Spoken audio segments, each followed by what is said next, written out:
In another video, I talked about how the right arm, the right elbow pit needs to be out away from you to dress and stay that way as you go back.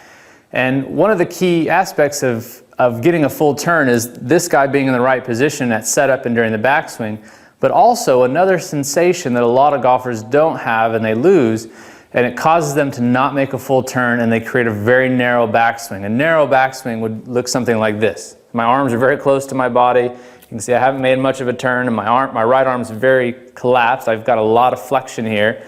A lot of times the left arm breaks down, and so I've got this really narrow, weak golf swing, rather than having a big full turn and a lot of width where this arm stays straight. And that's what I want to talk about.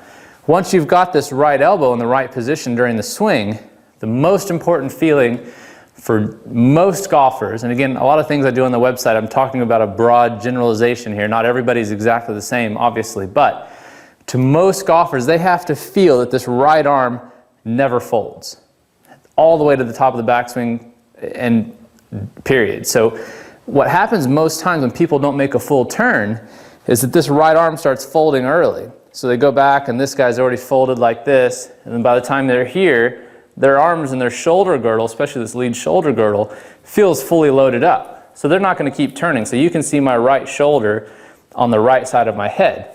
You look at a tour player, you actually see the right shoulder blade on the other side of their head when you're looking face on. So that looks like this. You can start to see my shoulder popping out behind my head on this side. The only way that you're going to get there is for your right arm to stay straight as long as you can. So when you're practicing this, just like everything else, you don't need a club at first.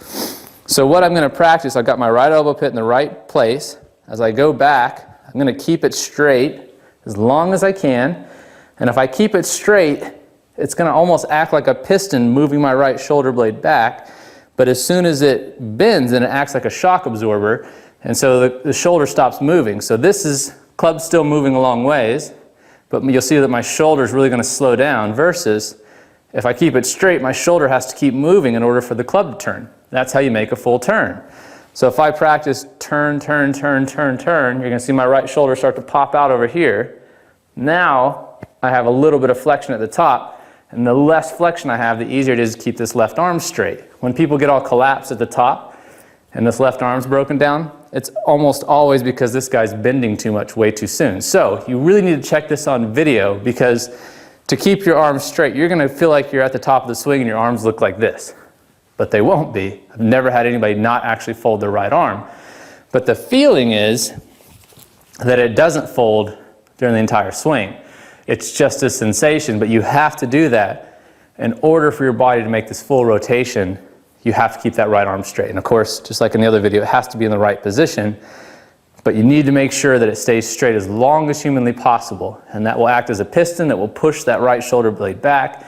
You're going to get a nice big full turn, feel really loaded up, and more importantly, it's going to help keep your arms in front of you and wide, so you're going to feel like your hands at the top of your swing are as far away from you as you can get them, because again, you're not going to get to this narrow swing. We want a lot of width. That's going to help the club staying in front and get us a lot of torque in our body, because we're going to be forced to turn more to move the club. So keep that right arm straight as long as you can. It'll feel like you never fold it, and you'll be in a much better spot at the top.